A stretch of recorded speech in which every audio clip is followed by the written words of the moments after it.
Delight IAS पर आप सभी का एक बार फिर से बहुत बहुत स्वागत है। तो यूपी पीसीएस को लेकर जो भी चीजें भी चल रही हैं, जब से रिजल्ट आया है तब से जिन लोगों का सिलेक्शन हुआ है वो भी परेशान है, जिन लोगों का सिलेक्शन नहीं हुआ है वो भी परेशान है। बात ये नहीं है कि उनका रिजल्ट नहीं हुआ है इस वजह से वो परेशान है, बात ये है कि उनको पता ही नहीं चल पा रहा है कि वो कहाँ पे चूक किए, है ना। क्योंकि मैंने आप लोगों को बताया था कि पीसीएस के द्वारा या आयोग के द्वारा रिवाइज्ड आंसर की जो है वो जारी नहीं की गई। मैं बार बार एक ही चीज कह रहा हूं कि बहुत सारे बच्चे ऐसे हैं जिनके मार्क्स ज्यादा बन रहे हैं या फिर 82 84 क्वेश्चन सही हो रहे हैं, ऐसी कंडीशन में भी उनका नाम लिस्ट में नहीं है। बहुत सारे बच्चे, मुझे जैसे एक वीडियो डली थी उसमें बहुत सारे बच्चे हालांकि चाहते थे कि सर इस टॉपिक को लेकर चीजें थोड़ा सा अच्छे से बात की जाए, और कुछ ऐसे भी इक्का दुक्का कमेंट भी थे जो चाहते थे कि सर मतलब इस टॉपिक से कोई बहुत फर्क पड़ने वाला नहीं है और बच्चों के मतलब इन ये हर साल की चीजें हैं तो इसको लेकर नहीं सोचना चाहिए। मैं बस एक चीज आपसे कहना चाहूंगा, है ना, अगर आप ये सोचेंगे कि आपका चीजें कैसी हैं, है ना, जैसे मान लीजिए आपका क्वालिफाई हो गया है, मान लो आपका नाम लिस्ट में आ गया है, तो आप मेंस की तैयारी कर रहे होंगे और वो आपको लिए जरूरी भी है। बट एटलीस्ट इतना सेल्फिश मत बनिए इस चीज को लेकर भी कि बाकी लोगों के पेन को आप फील ही ना कर पाए। इस चीज को थोड़ा सा समझने की जरूरत है। कैसे? जैसे मान लीजिए आपका रिजल्ट, मान लो ऐसी कंडीशन आपके साथ होती कि आपके भी 82 क्वेश्चन सही हो रहे होते, मान लो ऐसा अगर आपको लग रहा था, और आपका नाम नहीं होता या आपका ही कोई फ्रेंड होता जिसके 75 क्वेश्चन सही होते और उसका नाम होता, तो फिर आपको कैसा फील होता, है ना। मतलब बात आप ये भी आपकी तरफ से सवाल हो सकता है कि सर आपको कैसे पता उनके 82 क्वेश्चन ही सही हैं। बट सोच के देखो ना एक चीज, जब आंसर की ही नहीं जारी की गई है, रिवाइज्ड आंसर की ही नहीं जारी की गई है, तो बच्चे को कैसे पता चलेगा कि उसने कहां पे प्रॉब्लम की है। खुद से सोच के देखो ना उसमें प्रॉब्लम क्या है उसको जारी करने में। इवन आंसर की आप जारी कर दो, कट ऑफ जारी कर दो, उनकी परेशानी खत्म हो जाएगी। 2022 का जो एग्जामिनेशन हुआ था उसकी भी रिवाइज्ड आंसर की अभी तक नहीं पता है, कहां पे चूक कर रहे हैं, किस आधार पर जिन लोगों का सिलेक्शन हुआ है उनका क्यों हुआ है, किसका किस चीज के चलते रह गया है, मार्क्स बच्चों के नहीं आ रहे हैं, तो वो परेशान है उस चीज को लेकर। तो कहीं ना कहीं पे रिजल्ट आया है, आप लोग क्वालिफाई किए हैं जो बच्चे, उनके लिए मैं यही कहना चाहूंगा कि ठीक है आप लोग मेंस पे फोकस करें, आप इन चीजों को लेकर परेशान ना हो। बट थोड़ा सा सभी के पॉइंट ऑफ व्यू से सोचने की जरूरत है। जेन्युइन डिमांड है बच्चों की कि एटलीस्ट जो रिवाइज्ड आंसर की है वो जारी कर दीजिए, ताकि आपको पता लग जाए बच्चों को कहां कहां पे चूक हुई है और कहां जो है इशू क्रिएट हो रहा है, कौन से आंसर्स को लेकर चीजें हैं, ताकि उनको क्लियर हो जाएगा। कोई प्रॉब्लम तो है ही नहीं ना उस चीज को। मुझे आप खुद से एक चीज बताएं, आप कह रहे हैं कि सर मान लीजिए अगर आपके मन में ये आ रहा है कि उन बच्चों का ये हर साल ही होता है या नॉर्मल प्रोसेस है, बच्चे जो फेल हो जाते हैं वही इस चीज को लेकर बात करते हैं, वो ठीक है। बट एक चीज सोच के देखिए ना, आंसर की जारी करने से क्या प्रॉब्लम होगा, मतलब किसी भी चीज को हिडन रखने का क्या लॉजिक है। मैं हमेशा से ही, आपको पता है कि हम यूपीएससी के टीचर हैं, है ना, लगातार क्लासेस इस चीज को लेकर करते रहते हैं। तब मैंने लगातार क्लासेस में एक बात बोली है, क्या यूपीएससी को भी नहीं करना चाहिए ये? आप एक साल पूरा वेट करवाते हैं, उसके बाद जाके आंसर की जारी करते हैं आप, और आपका कहीं ना कहीं पे जो मुझे लगता है रीजन ये बताया जाता है कि इसके चलते जो है बच्चे कोर्ट जाएंगे, क्वेश्चन को लेकर कंट्रोवर्सी क्रिएट हो गई और यूपीएससी का जो प्रोसेस है वो डिले हो जाएगा। वो तो ठीक है, आपकी सारी बातें सही, बट सोच के देखो, अगर आप अगले प्रीलिम्स से 10 दिन पहले आंसर की जारी कर रहे हैं और कई बार तो नेक्स्ट प्रीलिम्स होने के बाद आंसर की आती है, तब बच्चा क्या कर लेगा बताना जरा आप, तब एस्पिरेंट क्या कर लेगा उसके बाद। एटलीस्ट अभी जारी करेंगे तो उनको पता लगेगा कहां पे दिक्कत है कहां नहीं है। इवन आपको पता है, सोच के देखो, जो यूपीएससी की आंसर की जारी होती है या मार्क्स जारी होती है वो अगले साल मतलब प्रीलिम्स एग्जामिनेशन से एक आध हफ्ता पहले होता है। उस टाइम पे आपको पता चला कि आपका जीएस तो बहुत अच्छा था, आप सीसेट में रह गए हैं या सीसेट में प्रॉब्लम हो गई है, तब क्या कर लेंगे एक हफ्ते के अंदर आप।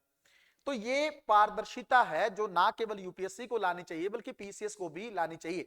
अब बात करते हैं, देखो इसके अंदर तो कोर्ट वाली चीजें हैं, अब कोर्ट होगा तो चीजें ज्यादा बेटर होंगी, हम लोग तो आवाज ही उठा सकते हैं और वो हम लोग कर भी रहे हैं।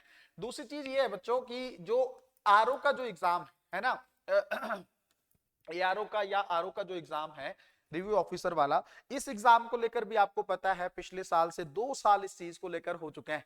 पिछले साल फरवरी में एग्जामिनेशन हुआ था, पेपर लीक हो गया और उसके बाद आपको पता है कि नवंबर के आसपास पेपर या दिसंबर में करवाने की बात की गई थी।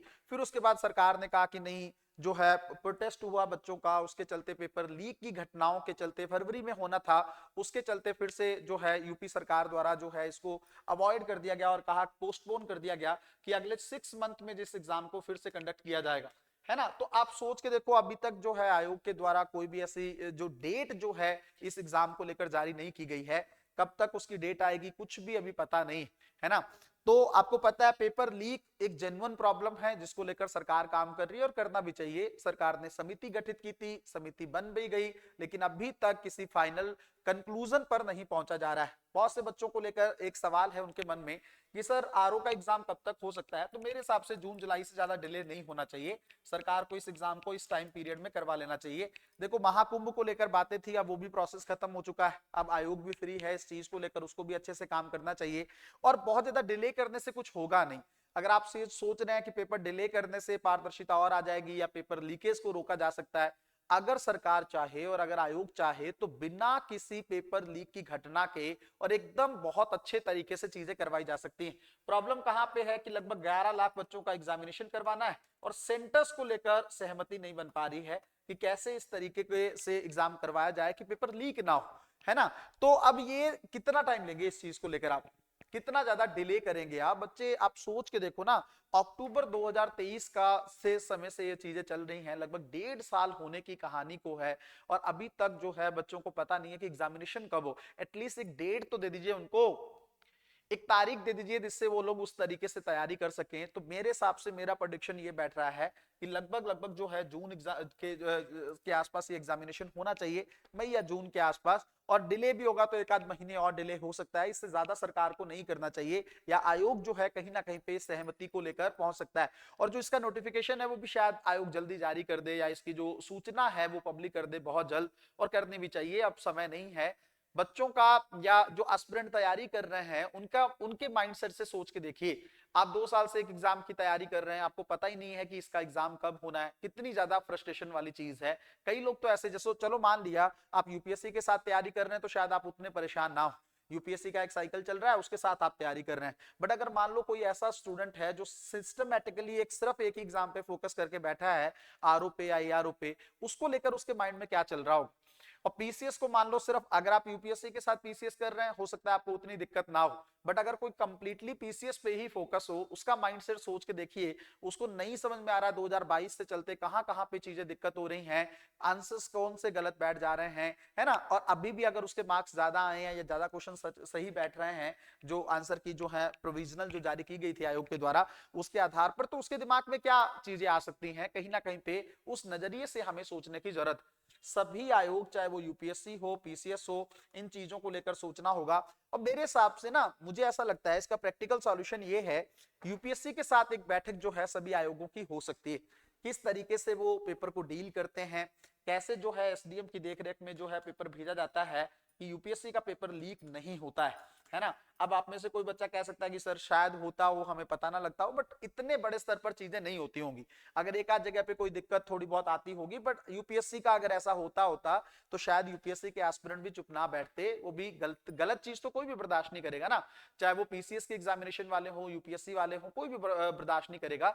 तो यूपीएससी कौन सी टेक्निक्स को अपनाता है, किस तरीके से सिक्योरिटी प्रोवाइड करता है पेपर को, ये चीज अगर मान लो आयोगों को बता दी जाएगी तो शायद पेपर लीक को लेकर उतना प्रॉब्लम नहीं होगा, है ना। और दूसरा, पारदर्शिता तो आपसे खुद से बनी है ना। इवन यूपीएससी को, इवन मुझे लगता है पैरामीटर तय करने चाहिए। अगर यूपीएससी इतना हिडन प्रोसेस बना के रखेगा तो कहीं ना कहीं पे बाकी आयोगों के लिए भी एक बेस हो जाएगा कि जब यूपीएससी जारी नहीं कर रहा है तो हमें क्या दिक्कत है ना। हम भी डिले करेंगे 1 साल आंसर की को, हम भी आरटीआई का आंसर नहीं देंगे। तो कहीं ना कहीं पे सोचने की जरूरत है, स्टूडेंट्स की लाइफ, उनका करियर, उनका टाइम जो है वो बहुत ज्यादा इंपॉर्टेंट है। आप सोच के देखिए, एक ही एग्जाम में ज्वाइनिंग नहीं हो पा रही, 4-4 साल से बच्चे एग्जाम दे रहे हैं, या तो पेपर लीक हो जा रहा है, या आंसर्स नहीं समझ में आ रहे, प्रोसेस नहीं पता लग रहा, हिडन प्रोसेस है। इसके चलते पूरा जो यूथ का जो एक टाइम पीरियड है वो डिले होता चला जा रहा है, उसके चलते उनका करियर, उनके दिमाग में डिप्रेशन वाली चीजें, ऐसी सिचुएशन देखने को मिल रही है। जो भी कोई अपडेट पीसीएस को लेकर आता है या आरओ या एआरओ को लेकर आता है, उसके साथ हम लोग जल्द से जल्द जुड़ेंगे। तब तक मैं यही कहना चाहूंगा, परेशान नहीं होना है, निश्चिंत होकर जो लोग क्वालिफाई कर गए हैं वो मेंस की तैयारी करें, और जिनका नहीं हुआ है वो पीसीए इस बार का जो प्रीलिम्स एग्जामिनेशन होना है उसके लेकर थोड़ा फोकस रहें। और रही बात की इस साल को लेकर, वो अब देखो बच्चों को ही करना है, हम लोग तो जाके अपील नहीं कर सकते कोर्ट में, स्टूडेंट्स जो हैं, एस्पिरेंट जो हैं, उनको ही चीजों को करना है। हाँ, हम लोग वीडियोस बना सकते हैं, सपोर्ट कर सकते हैं, वो मेंटल सपोर्ट हमेशा आप लोगों के साथ बना रहेगा। मिलते हैं अगली वीडियो में, तब तक अपना ध्यान रखें, अपनी पढ़ाई को बहुत अच्छे तरीके से करते रहें। बहुत बहुत धन्यवाद।